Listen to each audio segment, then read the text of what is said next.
Wow, guys, Benny, once again, outstanding video. I think people are probably getting tired of hearing me every week praising you for these great videos that you put together, plus the music you put on this one. Outstanding, At least you used Dropkick Murphys this time, dude.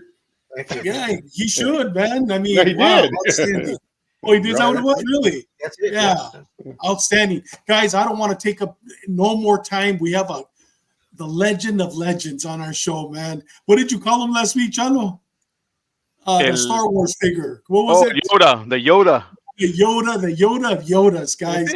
Man, I am excited. But guys, before we do, Sean, we have some sad news, and it's all yours, my brother. It's all yours. Yeah. Sadly, one of the guys he's a SWAT legend.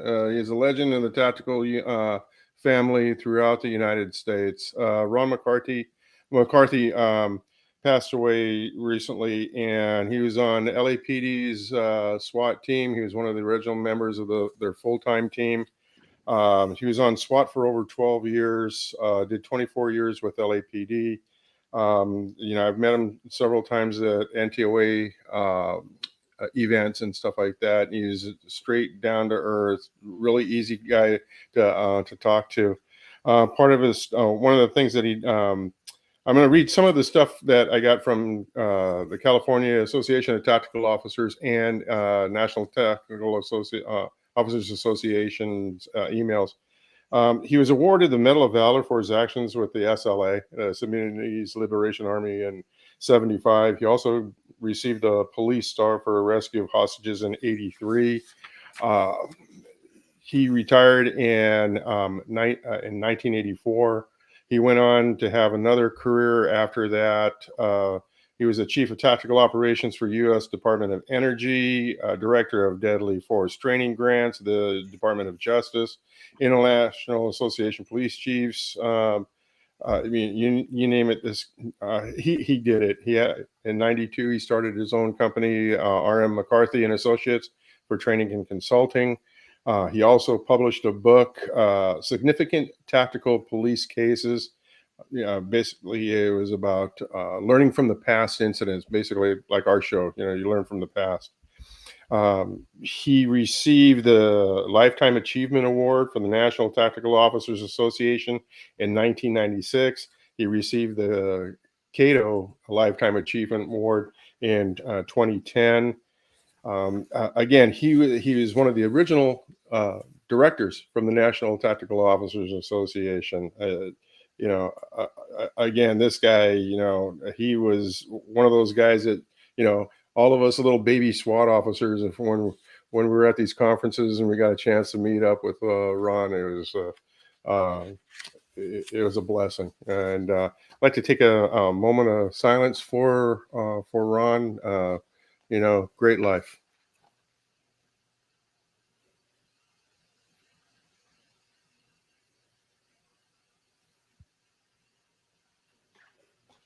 May you rest in peace, Ron. Yes, sir. Amen. May you rest in peace. Thank you for your service, my brother. Benny, it's all yours, brother. Okay, well, tonight, who do we have? We have retired CDC Warden Robert Ayers. Robert Ayers was a warden in San Quentin, Pelican Bay, New Folsom, or SAC, High Desert, and Lancaster. Robert Ayers started his career with CDC as a correctional officer, promoted to sergeant, then to lieutenant, then captain. Robert Ayers served most of his time in San Quentin. Before becoming a correctional officer, he was a lieutenant colonel at the United States Army. I mean, great career, man. After a long career in the U.S. military and 38 years in the California Department of Corrections, Robert L. Ayers, 61, retired as the 33rd warden of San Quentin State Prison. Welcome to our podcast, Bob, or Warden. Well, thank you. Welcome, Warden. Yeah, Bob. And thank you for having me. It's a pleasure to be here. Hey, Warden, before Benny asks the question, we all four of us have been excited to have you on board, and we can't wait to hear your stories, and we're truly honored to have you on the show. With that said, Benny, it's all yours, my brother. Well, I'm going to skip the question about how many prisons you were the warden, because as you already mentioned, there's 5 of them. Is there 6, or am I correct? No, it's 5. I was Five. appointed warden, and just to clarify, wardens are appointed by the governor. Okay, it's an exempt governor's appointment. So I was appointed warden at New Folsom, Sac, Pelican Bay, and San Quentin. I was the interim warden at High Desert State Prison and Lancaster. Okay. So, Warden, tell us a little bit about yourself, your upbringing, your military experience, your career as a correctional officer, and life after retirement. Okay. My father was career Air Force, so we moved around quite a bit, all up and down the Eastern Seaboard. And we were in England for about 4 years. And in '63, my father was stationed at a now closed Air Force base in Marin County. And he actually then went on to the Philippines later on, but by that time I was getting ready to I graduated from high school, so I stayed here, and just after a while after after I graduated from high school, I was a cadet with the Nevada Police Department, and also attending Marin Junior College, and then enlisted in the Army. And at the end of 65, I went on active duty in the Army, and I wound up getting an early out. I was originally going to go into the military police, and through a long, sad story that is too long, too sad to talk about here, I wound up in the infantry down in Panama. And so anyway, I applied for, and at that time you could do that. I applied for an early out to go into law enforcement, and I had wound up getting out off of active duty in early December of '67. And but I had to finish my obligation of 6 years in the active reserve. So I finished that obligation, discharged, stayed out for 3 years, went back in reserve, got a commission, did another 20 years, and then retired as a lieutenant colonel. So that's the military part. Then I started at San Quentin as a correctional officer in January of 1968. I was a correctional officer for 10 years at San Quentin, then promoted to sergeant, was a sergeant for 3 years, and then promoted to lieutenant. And after 18 and a half years at San Quentin, I pretty much had my fill of it at San Quentin. Transferred to in grade to a brand new women's prison in Stockton, and believe me, that was an eye-opening experience. And anyway, I was there for a year, and then went to headquarters as the supervisor of a staff group that was working for the Blue Ribbon Commission on prison overcrowding. And that was in, I believe it was 89. Then I was promoted to captain and became the chief of the program support unit, and which is a significant unit in the institutions division. And this is much different than the way the department is arrayed now. Back then, there were different divisions under the Department of Corrections. Institutions division oversaw all prisons. And by the way, when I started, there were 12 prisons in the state. And the program support unit provided policy analysis, policy recommendation, fiscal recommendations, fiscal analysis, and assistance, technical assistance to the institutions. So it was a pretty big job. And that's where I really started learning about how the department functions and how it fits in state government, how state government functions, the entire fiscal process, the legislative process, and all these things that would help me later on. And then I promoted to associate warden at then it was called New Folsom. And so that everybody understands, you had Old Folsom, which was in the picture, but Folsom had, I don't know, something like 600 acres. And what they did is during the big building program in the 80s, they built a new maximum security prison right next door to Old Folsom, and they just called it New Folsom. And the warden at the time oversaw both institutions. When I went to New Folsom in '92 as an associate warden, part of my function was to help engineer the split of the two prisons because it was just too much for one person. And so New Folsom became California State Prison Sacramento, and I was an associate warden there.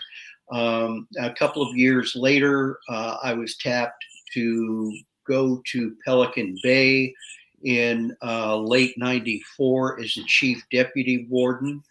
And I was the chief deputy there until '97, late '97, and I was appointed, actually in the spring of '97, I did the interim warden for 4 months at High Desert State Prison. And then later on in the year, I was appointed warden.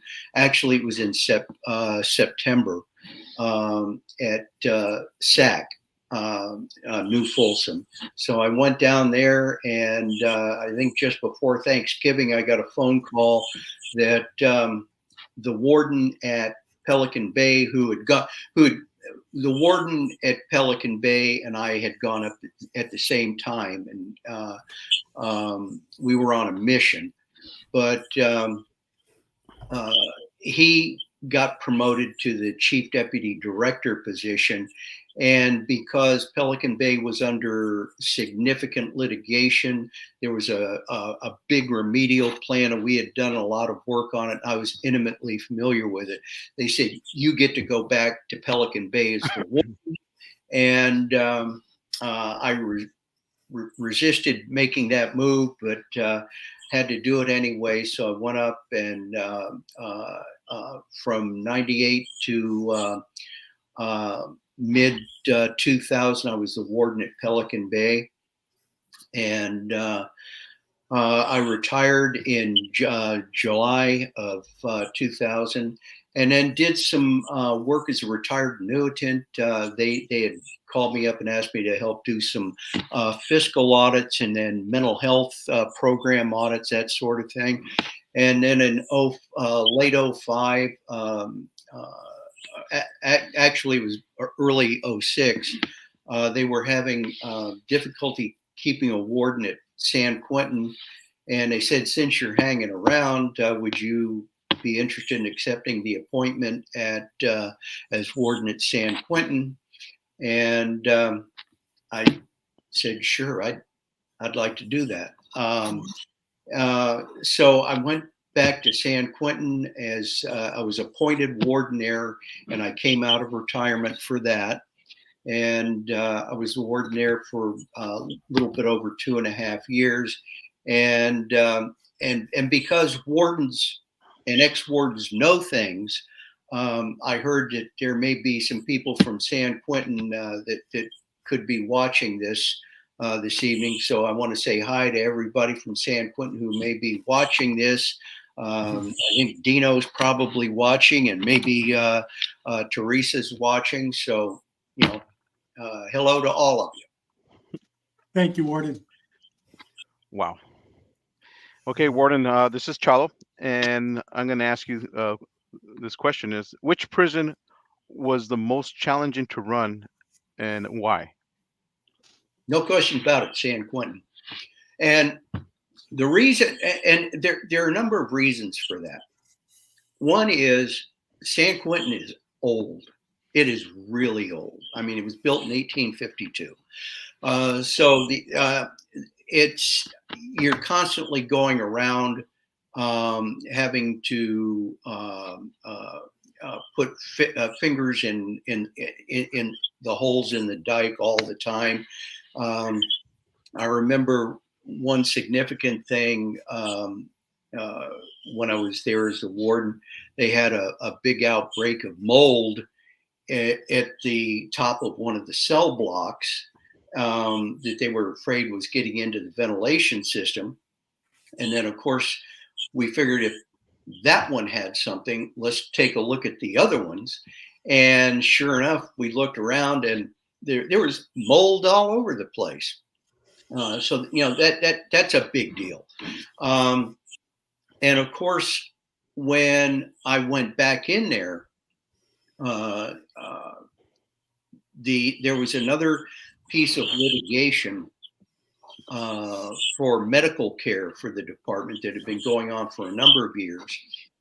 And the federal judge decided to appoint a receiver to take away medical care for inmates from the department, put it under a federal receiver, let the federal receiver make it right, and then turn it back over to the state.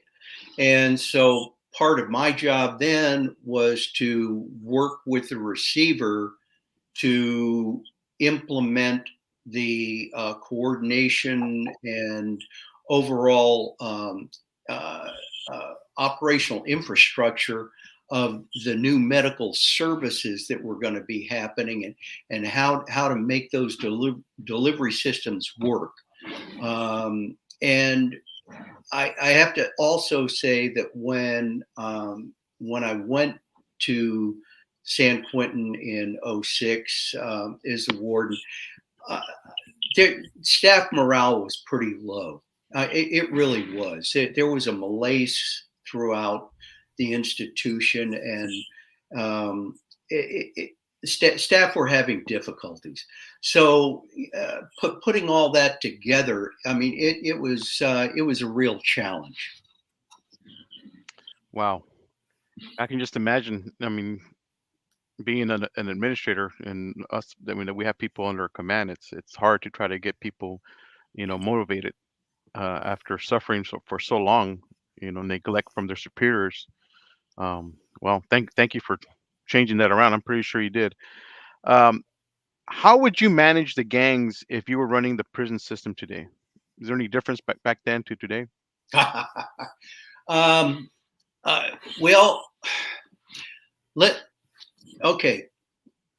When I started with the department, and I'll put a bookmark in this because we'll probably want to maybe pick this up at another time. The gangs, all the prison gangs were in the general population. Okay. And everybody was out there. And actually, when I started in 1968, there were only a couple of the prison gangs that were really had any, that were up and running to any significance that we knew about. And then in 1975, the department made a major policy change.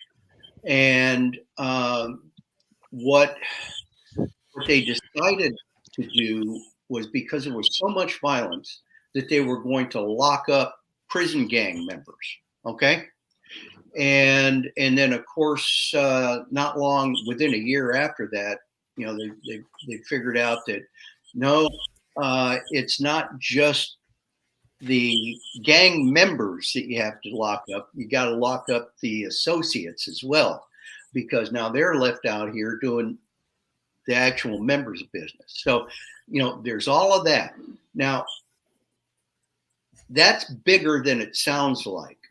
It's like you took a pebble and threw it in a calm pond, and the ripples eventually got so big it created tidal waves, enough to where it changed the general, over the years, changed the general populations in the entire department.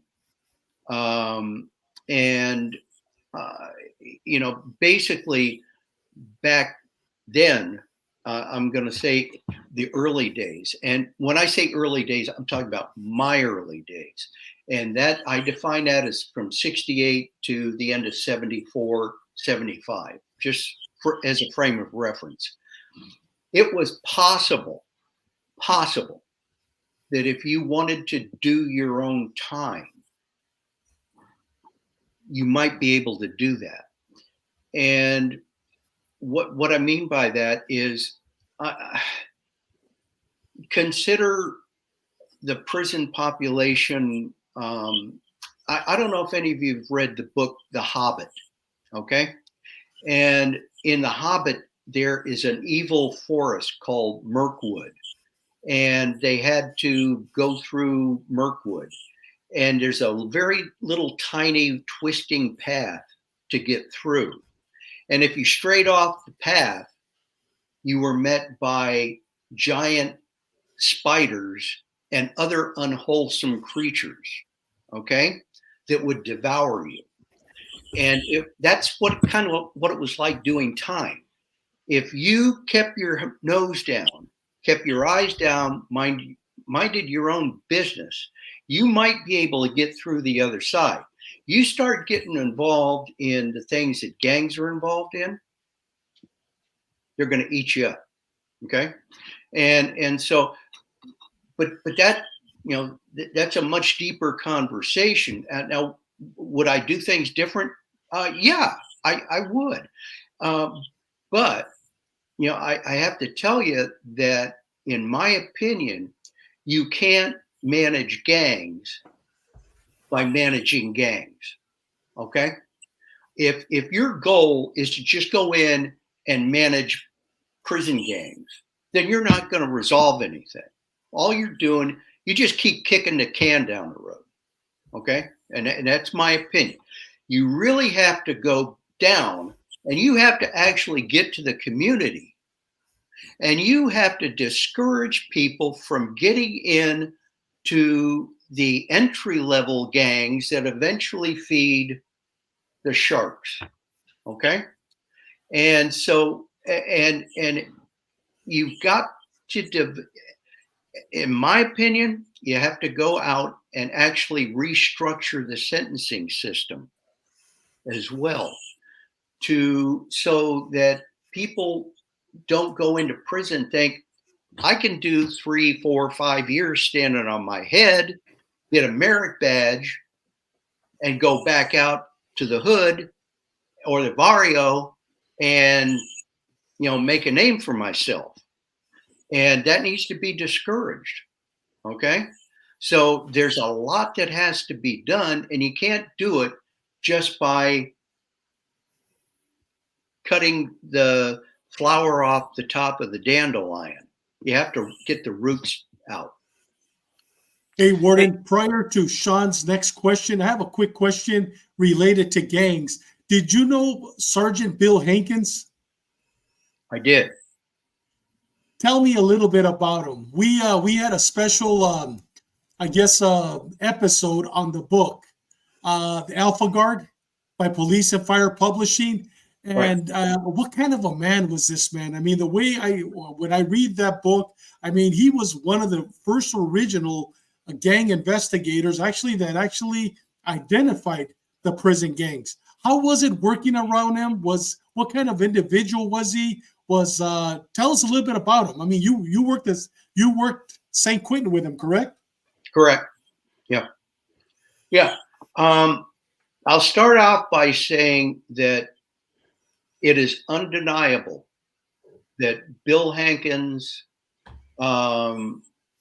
was the forefront of identifying prison gangs and impacting, trying to impact their influence. And it is undeniable that his influence has been long lasting and has been significant over the decades, not only in prison, in the prison system, but in the community as well. And that his contributions, I think, greatly enhance safety in the institutions and public safety. What type of demeanor did he have? I mean, according to what I read in the book, I mean, he had that demeanor where he developed a lot of informants, of course, but at the same time, I mean, he was, according to Mundo, because we've talked to Mundo about him, he says that he was a very stern but yet gentle man. How would you describe him, Warden? Well, you know, I'm not going to dispute a lot of things. I think that the book was somewhat embellished. Okay. I'll say that. You know, my recollection of Bill is he was a pretty taciturn guy. He pretty much talked to who he wanted to talk to and didn't talk to who he didn't want to talk to. And,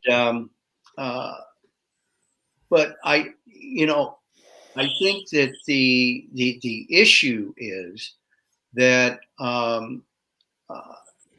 he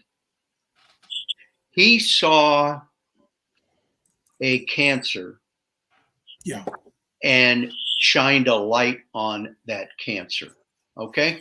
Mm-hmm. And for that, I think that the Department of Corrections in general, law enforcement in general, and the community in general owe him a debt of gratitude. Yes. Definitely. Go ahead, Big Sean. Warden, how did you motivate your staff to do their best? You said that there were some issues at Quentin when you got there. Well, I guess, you know, the first thing is be there. And I made it a practice, both when I was the chief deputy warden and the warden at wherever I was. I went inside the prison every day. Now, you know, there are some wardens, I've heard it over the years, that can bring tears to your eyes, telling you why they can't get away from their office and how they got so much going on out here. And but you know, my belief is that you know, you need to get inside. You need to talk to staff. You need to talk to the inmates. You need to talk to everybody in there. You need to see what they're dealing with every day. Okay. Staff need to know what the rules are. They need to know what the expectations are. Okay. You can't keep secrets from them. They need to know what they're being held accountable for. And then you need to hold them accountable. And you need to hold all of them accountable. You know, you can't play favorites on this thing.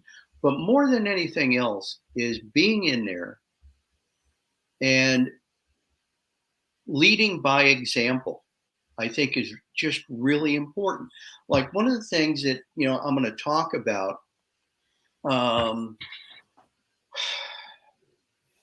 is when I went back into San Quentin in 06, people totally, uniform staff totally ignored the uniform and grooming standards.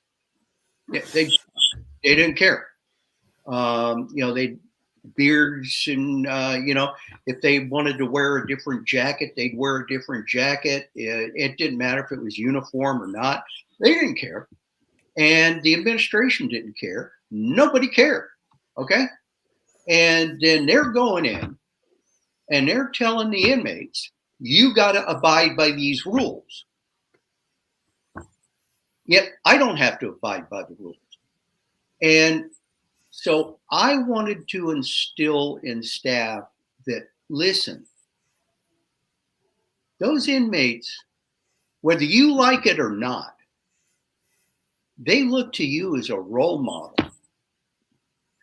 And you can't, in good conscience, sit there and wag your finger at them and saying, you have to obey every rule by the letter, but I don't. Okay? Because it's not only unprofessional, you diminish your credibility, you diminish your effectiveness. Okay? And you lose your pride, you lose your own dignity. Okay? And think about how other law enforcement agencies look at you. And if you don't care about your appearance, if you don't care about any of that, then they're going to look at you and say, they're not very professional. And so instilling that sense of professional pride, instilling some pride. And like one of the other things I did too was they wanted to form an honor guard.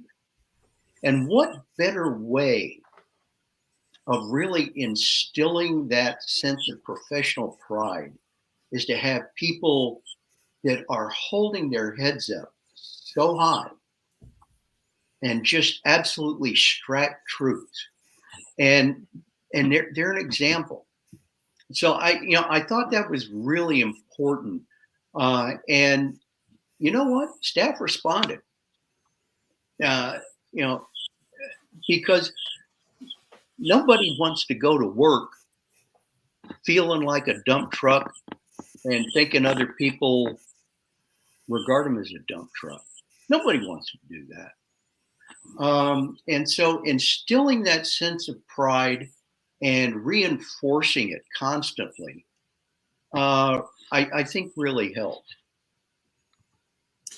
Hey, Warden, prior to Sean's next question, we have a question from one of our listeners, Home 2417. Welcome to the show. Was Warden Ayers present at San Quentin September 14th and 15th, 1968? I believe he is referring to the shoe war, the infamous shoe war. Can you talk a little bit about that, if you were there or responded for the riot or whatever happened on that day, those days? Yeah, actually, it's interesting. I was working first watch graveyard at the time, and it's interesting. I had been, for my first couple of months, I didn't do much except man a wall post. And then after a couple of months, I really started getting out, doing a lot of overtime on day shift and that sort of thing. And after the 15th, one of the Mexican mafia guys, his name was Ponchi Amata, and he got stabbed pretty.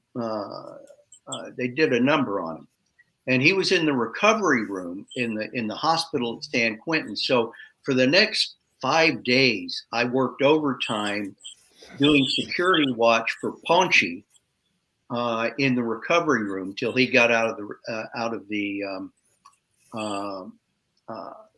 till he got out of the recovery room.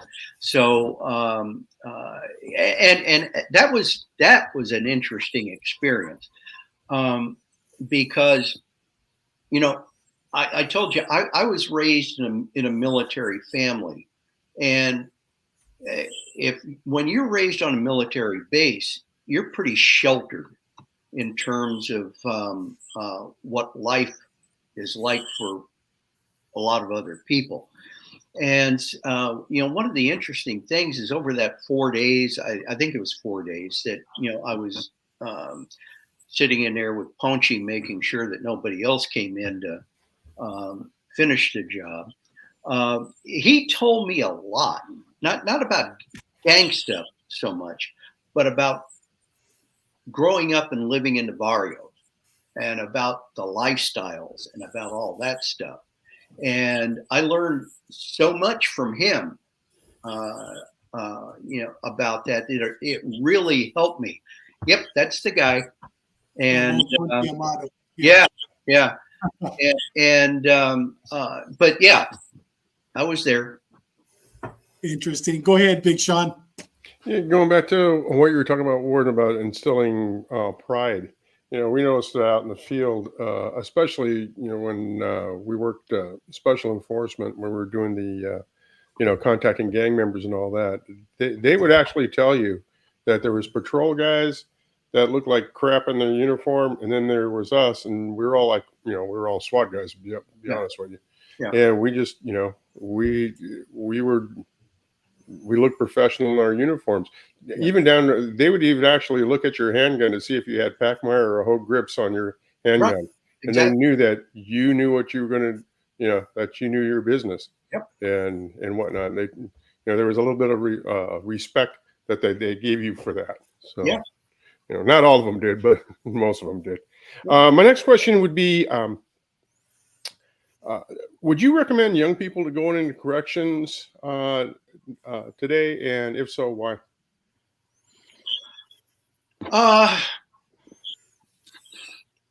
Yes, but I'm going to caveat that. Would I go back? No, not on your life. But if you're going in without the historical knowledge that someone like I have, and you're going into the new environment, and it is a new environment, okay? Yeah, I would encourage it, but know what you're getting into. And I mean, and here's what I mean by that. Is when you sign on to go to work in a prison, you need to understand that you're going to be going in and working among criminals, okay?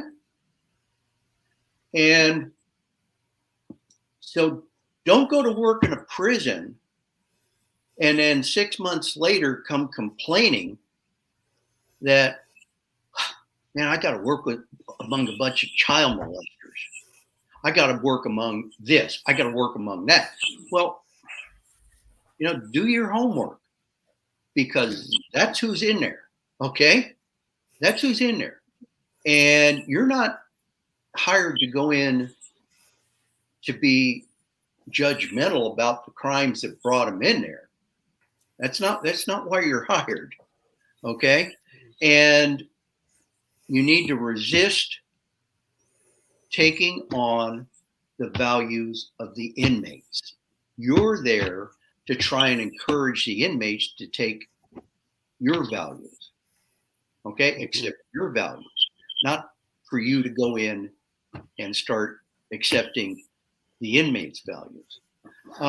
But yeah, I still think it's a good profession, in spite of some of the things that we hear about now, about things that are may be happening and may not be happening, that sort of thing. I still think it's a worthy cause and a good profession. Yeah. Hey, Warden, prior to Sean's next question, we have a question from Seamus Donahue. Seamus always sends us questions. We have people on our show. His question is, I recall watching Lockup Raw circa in 2008, where Mr. Ayers was on camera giving a cash spot bonus to a CO in position. Was that contrived for the camera, or did it really happen? No, that really happened. See, here's one of the other things. You talk about how to motivate staff. Okay, one of the things that I found out when I was actually the associate warden at New Folsom is there's a program and I'm blanking on, I'm showing my age right now. I can't remember the name of the program. Employee, I don't know, but I think every 3 months, you can recommend, supervisors can recommend somebody for this recognition. And that recognition is not just a piece of paper saying, hey, you're a good guy or you're a good gal. It comes with a check, okay, of up to $200. But nobody ever did it. Nobody in any institution ever did it. When I went to Pelican Bay as the deputy, we initiated that up there so that however often it was, I would tell the division heads, okay, next Monday, I want your recommendations for this award. And then historically, what they used to do was like employee of the month, okay, which comes with nothing but the piece of paper.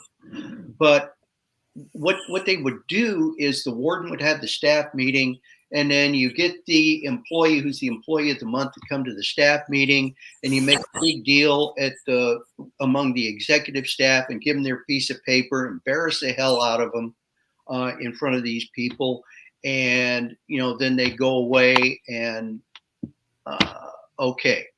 And my thinking was, give them the recognition where they earned it on their job site. So if they work in the warehouse, then the warden goes to the warehouse. You don't bring the employee, and then you recognize them in front of the people that they work with. Okay? Rather than a bunch of admins. Okay? You recognize them in front of the people that they work with, so that those people see that, man, this is really, good that they're recognized. And when it comes with a check, that's even better. I can't remember the name of that program, but no, it was not contrived. What was happening was there was a lengthy documentary that was going on.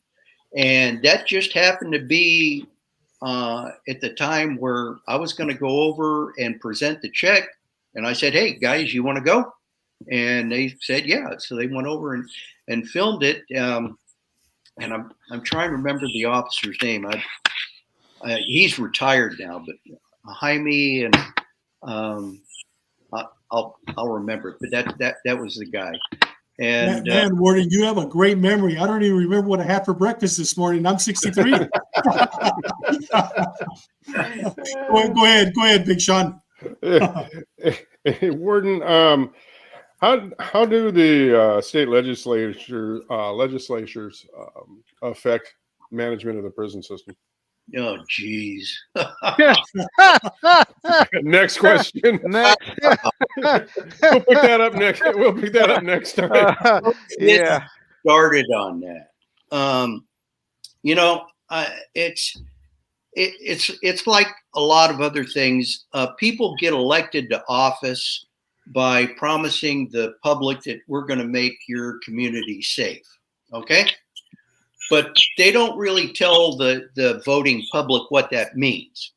And what that means is it's going to cost you a lot of money. Okay. That's what it means. But the legislators can touch in a lot of different ways. I'm gonna give you a personal example.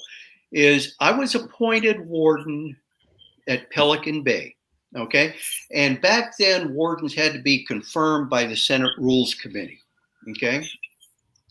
And the way it worked was you were appointed, I was appointed in January. Okay. And so by the following January, I had to appear before the Senate Rules Committee for a confirmation hearing. And everything was going on swimmingly throughout the first year.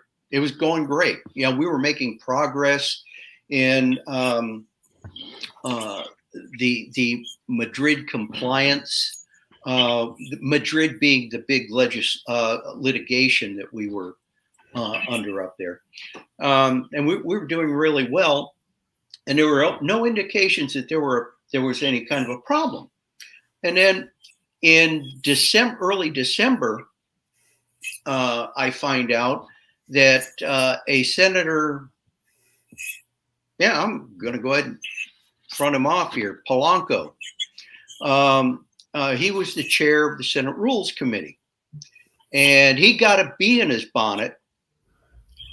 And to this day, I don't think it was necessarily with me personally, but he wanted something from the governor, and he was trying to leverage. That's the only thing we could figure out. And the director at the time and we all tried to figure out, what's this guy's problem? And basically what Polanco said was, I'm not going to support the confirmation because back in '88, he tased a female inmate at Northern California Women's Facility, and I object to that. Although it was done strictly by the rules and it was investigated, was looked at, everything was fine. She later sued and booked the department, I don't know, for $100,000 or something. But and then he said something about, well, and you did something with the union. And the director at the time said, that wasn't him. He had nothing to do with it. That was me, the director. And Polanco said, well, I don't care. He was up there then. And so basically what he did was he kind of gummed up the works there because I was going to turn into a pumpkin in about 2 more weeks, which means I was going to have to go.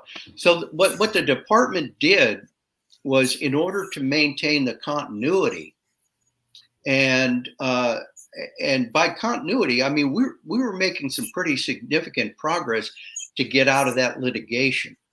And so what they did was they made me, at the first of the year, they made me acting warden, and then appointed me as what they call CEA, Career Executive Assignment 3, which was at the same pay level as the warden. And so I finished the next year and a half as the acting warden, after a year as the appointed warden. So that's one way that they can do it. Okay. Another way that they tend to do things, and I don't know all that much about it right now, but there's this thing, and I keep hearing it called the Norway thing. Yes, the famous Norway. And basically what you had is a politician found a shining object in the road and said, this is the Holy Grail, okay? And this is what we need to do.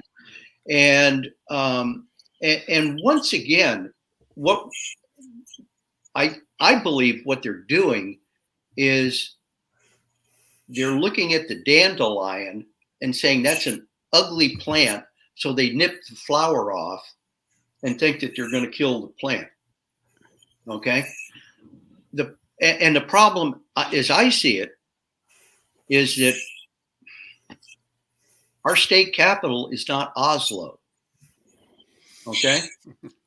And I don't think that Norway has to deal with some of the realities that we have to deal with in California and in the United States. It's different cultures completely.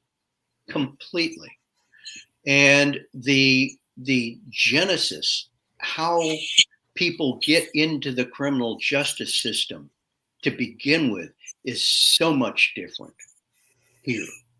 And so I don't know. the Ronald Reagan said it best. I'm here. I'm from the government. I'm here to help. You know, hold on to your wallet and walk the other way. Yeah. You know that, and you know, Warden, and that's the problem that we've all seen here. I Yep. mean, is that you get your politicians, legislators go out there and they wake up, or somebody, they go read a book, or they see something on social media, and they think that it's the best thing to happen, and they don't even do any research. They don't call the career experienced people. Hey, Warden, you know what, I'm thinking of doing this. Let's have a meeting with all the wardens. What do you guys think about this? And then you have the wardens going to say, yeah, it's going to work or it's not going to work, you know, and they don't want to hear the it's not going to work, because they already see themselves getting reelected, or maybe seeking higher office somewhere else. And you know, as long as these politicians keep on doing that, California is going to keep on suffering. Yeah. Yeah. You know, Wharton, this is going to be a pretty loaded question, but you got them right there. I mean, I know you can answer them. This is kind of 3 questions all bunched up in one because we're kind of running short on time. Who were the San Quentin Six? Were they related to the 71 prison riot? And in August 21st of 1971, San Quentin prison experienced the deadliest day in history. The prison lost 3 officers. It was Sergeant Jerry Graham, age 39, Frank De Leon, age 44, and Paul Crescenes, age 52. What happened? What part of the prison did all these things start? And next, how were they taken hostage? And how were the officers killed? I understand De Leon was shot. So how was a gun brought into the prison? Yeah. And actually, Frank De Leon was not shot. Jerry Graham was shot. Frank's neck was mutilated and he was strangled. Yeah. And part, I guess, really, if you look at this, you can't look at August 21st, 1971 by itself. It was kind of what I guess the massive eruption of things that have been going on for quite some time.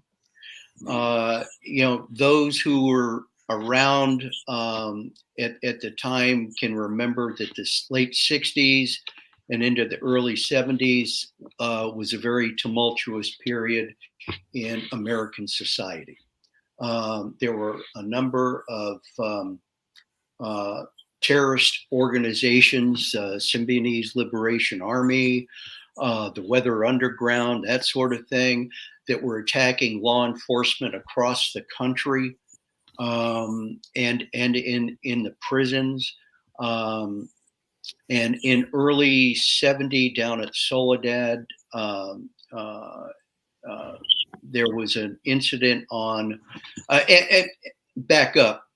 And so what you had is in prison, there were a lot of inmates, and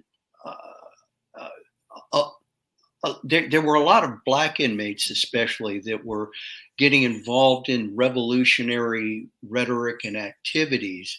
Because if you remember, the Black Panther Party had come back, had really come up then. Not that I'm saying they were a terrorist organization, but you know, they were around, you know, and really getting a lot of the talk going about revolution and that sort of thing.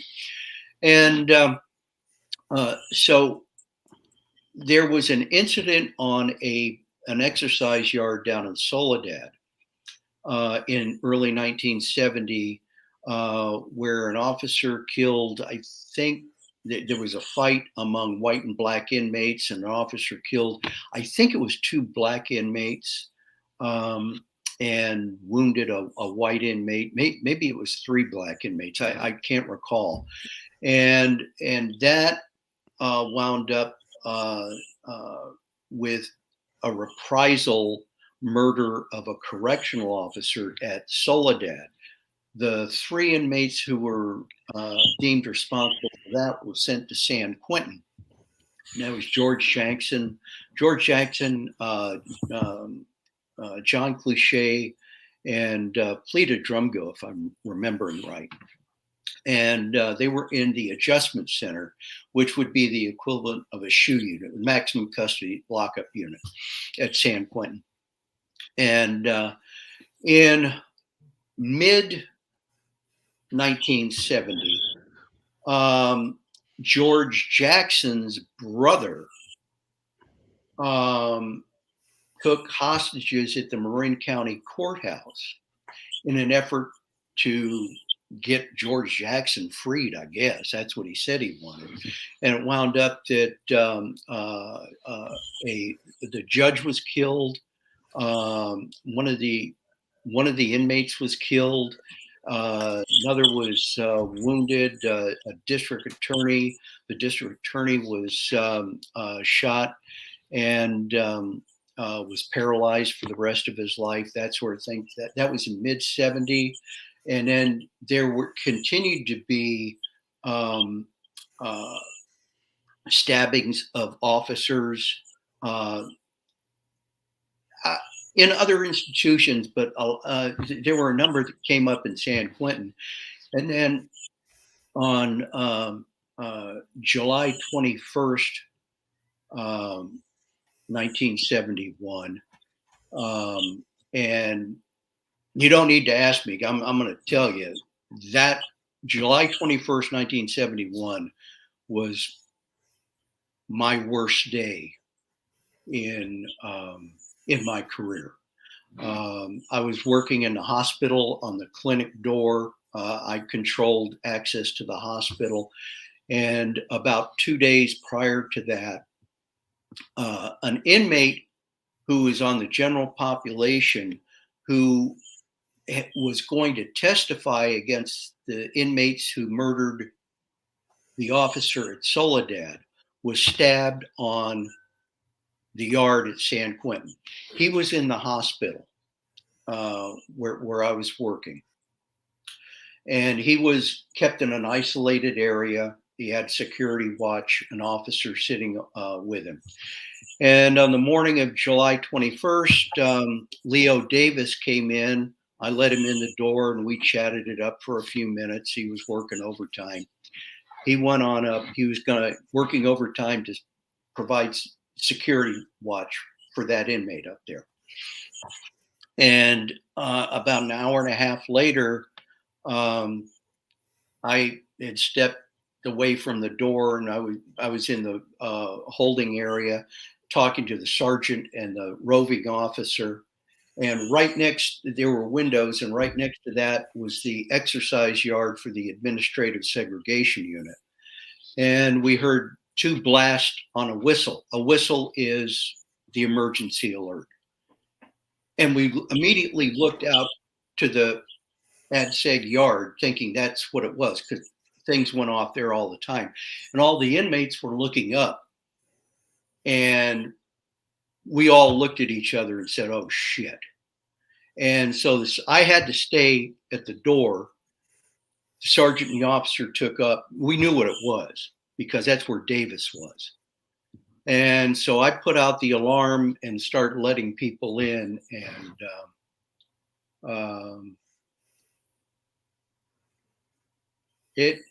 Leo Davis was murdered by 2 inmates, and it was that was a month before the adjustment center.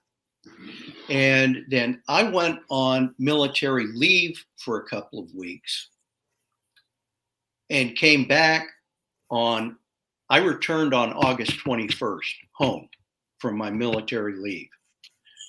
And I was due to go back to work Monday. And I couldn't get in on, and when I got home, my wife said, hey, something's going on at San Quentin. I turned on the news and it all it had was hearses going in and coming out. And so basically what happened was George Jackson got a legal visit and the attorney smuggled in an automatic, a semi-automatic pistol, and apparently 2 magazines of ammunition. And in the legal visiting room, which is confidential, not out in the open, and I guess he smuggled in a wig. And Jackson was able to put the gun on top of his head and secure the wig down. At the end of the visit, they escorted him back to the adjustment center. At the adjustment center, they started to do a strip search of Jackson, and Officer Rubiaco noticed something. He said he saw something shiny. He said, "Hey, what's that?" He started to reach up, and Jackson jumped back. He was not in restraints. He jumped back, took the wig off, slammed it in.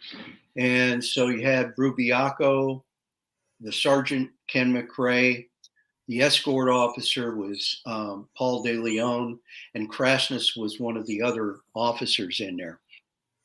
And he forced them all on the ground, and then at gunpoint forced Rubiaco to open the cells and then open the gates to let inmates out. And they came out and basically in the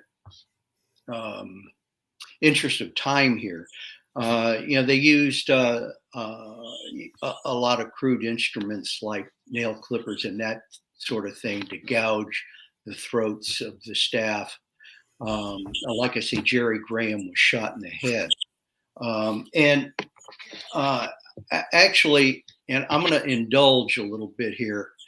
I don't know if you can see this, but Yes. This is a book that was written by Dick Nelson, who was a lieutenant at the time. It's called In Harm's Way. Dick Nelson was the lieutenant in the adjustment center. He was off that day, and he heard it was going on down there. He went down, went to the armory, and got a Thompson submachine gun. And he and a couple of other staff went into the adjustment center. And it's because of Dick Nelson that Urbano Rubiaco and Charles Breckenridge lived. They rescued them. But that book details all of it. That's the one. Yeah, I have that book, Warden. It is an excellent book, and may Dick Nelson rest in peace. He died, I believe, a year or 2 years ago. Yes. Yeah, may he rest in peace. Excellent book. I highly recommend it, and I just posted it on there. Yes, sir. Go ahead, Benny. I covered all 3 of them. The warden answered all 3. Chalo.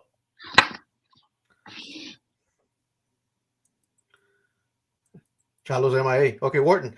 So high-profile inmates, when they come in, people like Charles Manson, Sirhan Sirhan, do you as the warden go to see these guys or talk to them or bring them in your office, or do you go to the SHU or death row, wherever they might be at, or how does it work?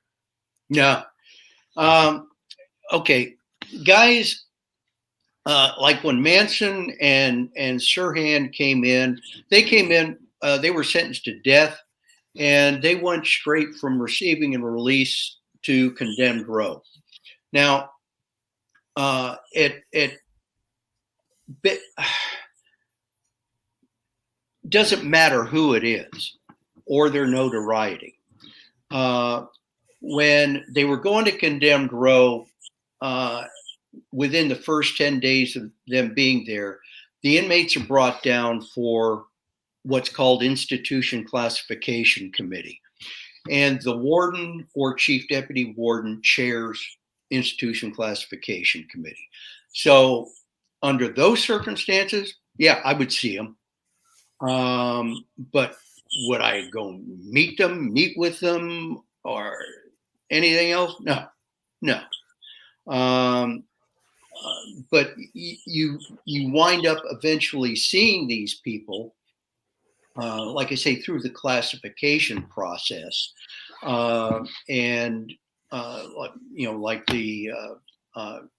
every week I would go to, when I was at the warden at San Quentin, they would have institution classification committee, and I would go and chair that on condemned row. And it's just a review of what, how people were doing and that sort of thing. But that's how, I would wind up seeing them. Or if I saw them by happenstance when I would go into the prison. Okay. Warden, we have a question from a pastor who's a faithful viewer of our show. Hello. How effective were clergy in your years of service, and are they effective today? Chaplains. Very much, and yes. Okay. A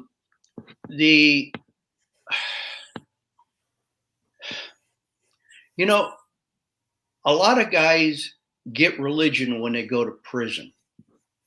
They may not have been very religious before prison, but they find religion in prison. Okay. And,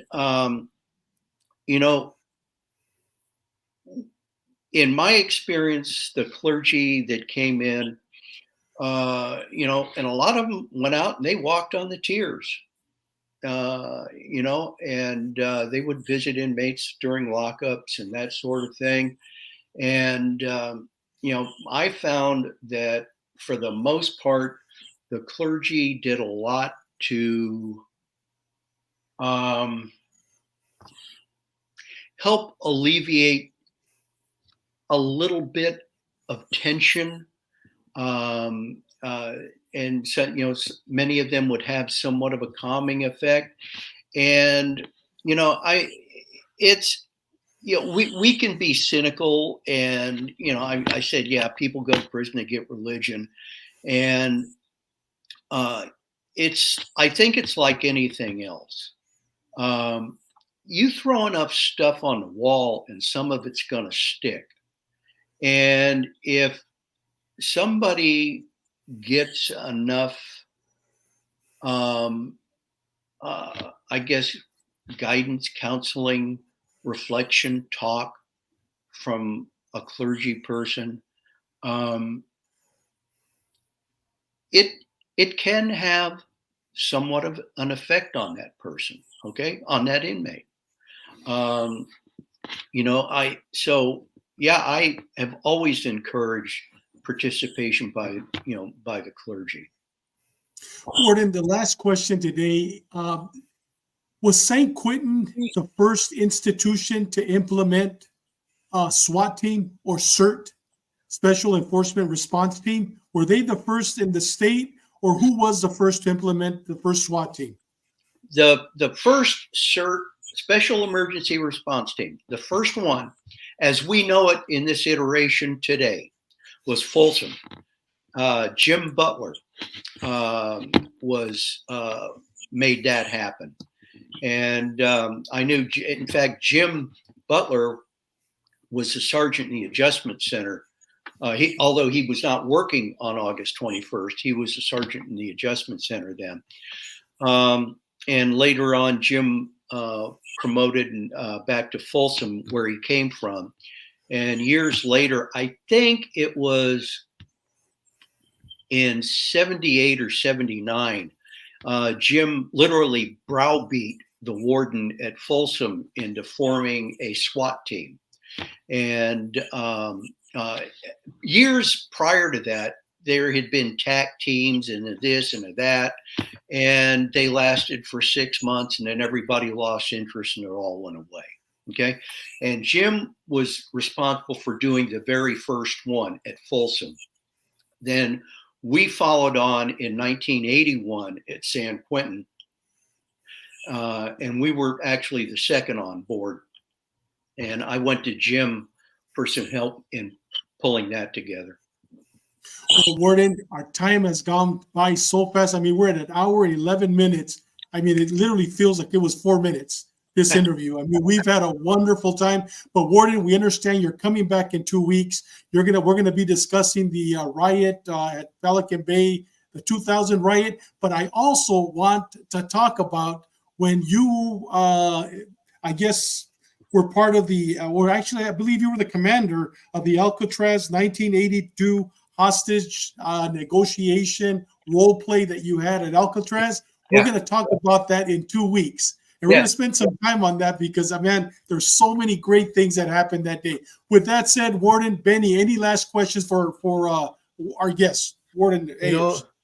Warden, there's one person that has your kind of persona, and that's Brian Perry. Brian's a straight shooter, man. He just says it like it is, man. And that's the way you are. Yeah. Thank you so much. Chalo, any last words for Warden? It's an honor, sir, to see you in person and interview. I mean, through the web. Hopefully, one of these days we'll meet in person. Thank you for your service. And I can't wait till 2 weeks from now when we see you again. And SWAT Dog Lieutenant Sean Murphy, any last words to your brother, to our brother? I think Sean, we can't hear him. I think he's on mute. Yeah. Oh, there I am. There you go. That's what that Okay. button's for. I wish you were, our SWAT lieutenant or commanding officer. Sometimes you're a straight shooter and you tell it like it is, and I appreciate that. Thank you. And Warden, on behalf of the many of the people that are listening and watching the show, everybody's had nothing but great things. I don't know if you got a chance, but Cassandra, Capron, Wak Duce, and many others send their best to you, Warden. Thank you very much, and we will see you in 2 weeks. Any last words, Warden? Thank you. Thank you, sir, and have a great weekend. God bless you. Thank you. Thank you. Man, guys, talking about a legend, huh? Yeah. Wow. You know what? It would have been awesome working under this guy. I mean, you can tell you learned so much from this, from him. Very humble guy, stern, he doesn't BS. So yeah. Hey, Chalo, can you imagine screwing up and sitting in front of him, in front of his desk? I wouldn't screw up. I'll tell you, talking about a leader of men. I mean, this man is a leader of men. Yeah. And I can't wait. In 2 weeks, I'm already I'm jotting down questions for him in 2 weeks. I know we're going to talk, Benny, about the 2000 riot, but I literally have about 5 questions and I want to just get at the knowledge from the man. What a legend. With that said, Benny, tell us about our next guest next week. Well, next week we got former Calexico police officer Hector Rios. We had him before, and there was a lot of questions, and there was a lot of stuff that we didn't cover. I mean, he's very interesting. I mean, this guy worked the Imperial County Narcotics Task Force. I mean, he's a legend up there, man. He had exciting cases, a lot of undercover operations. We're going to talk about some of those cases. He wanted to talk about some of those last time, but we just ran out of time. So he's coming on next week.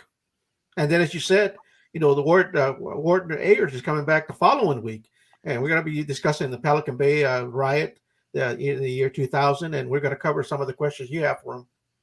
Yeah, it's going to be outstanding. With that said, Sean, last words. Oh, just for everybody out there, be safe. Watch your six. The guys and gals that are out in the field always. Cover each other, and if it doesn't feel right, don't respond to the call until you have sufficient cover. And again, live tactically and be safe. Big Chalo, Chief. Well, like always, man, integrity means everything, especially nowadays. I mean, we keep on getting tested, not only at work and for you guys that are professional, but in life, period. Integrity means everything, man. It doesn't have to be law enforcement, just living your life with integrity. Big Benny. Yeah, just those guys working that blue line. Remember, things can happen at a flick of a second. I'm sure you've already experienced that. Just be prepared, be ready to respond. Go back to your, remember your training and stay alive. Amen. And with that said, let me get a video ready. Live a purpose-driven life. Remember, you don't need a badge. You don't need a uniform. You don't need to be an ex-cop. You could be an ex-con. You could be a teacher. You could be a nurse. you can make a difference. Live every day like it's your last day on earth and make a difference in somebody's life.